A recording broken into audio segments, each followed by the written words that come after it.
ਕੌਸਰ ਹੈ ਤੇ 3 ਬੱਚੇ ਨੇ ਤੇ ਹੁਣ ਪੈਦਾ ਹੋਇਆ।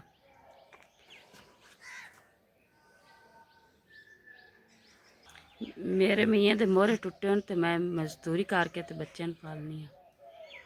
ਮੀਆਂ ਮੇਰਾ ਕੰਮ ਨਹੀਂ ਕਰ ਸਕਦਾ, ਉਹਦੇ ਮੋਹਰੇ ਟੁੱਟੇ ਹੋਣ। ਮੀਆਂ ਮੇਰਾ ਪੱਲੇਦਾਰੀ ਕਰਦਾ ਤੇ ਉਹਦੇ ਮੋਹਰੇ ਟੁੱਟ ਗਿਆ, ਬੋਰੀ ਡਿੱਗੀ ਹੈ ਉੱਤੇ। ਮੈਂ ਮਜ਼ਦੂਰੀ ਕਰਕੇ ਤੇ 3 ਬੱਚਿਆਂ ਨੂੰ ਜੀ ਪਾਲਦੀ ਪਈ ਹਾਂ ਤੇ ਆ ਮੇਰਾ ਬੱਚਾ 2 ਮਹੀਨਿਆਂ ਦਾ। ਹੁਣ ਕੰਮ ਕਾਰ ਲੱਭਦੇ ਹੀ ਕੋਈ ਨਹੀਂ ਪਏ। ਜੇ ਬੱਚਾ ਮੇਰਾ 2 ਮਹੀਨਿਆਂ ਦਾ, ਜੇ ਦੁੱਧ ਮੇਰਾ ਨਹੀਂ ਪੀਂਦਾ। 2 3 4 5 ਹਜ਼ਾਰ ਦੀ ਮਦਦ ਕੀਤੀ।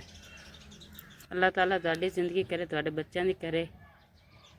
ਅੱਲਾਹ ਪਾਕ ਤੁਹਾਨੂੰ ਹਾਜ਼ਰ ਕਰਾਵੇ, ਤੁਹਾਡੇ ਬੱਚਿਆਂ ਨੂੰ ਕਰਾਵੇ। ਅੱਲਾਹ ਸੋਹਣਾ ਤੁਹਾਡੀ ਲੰਮੀ ਜ਼ਿੰਦਗੀ ਕਰੇ।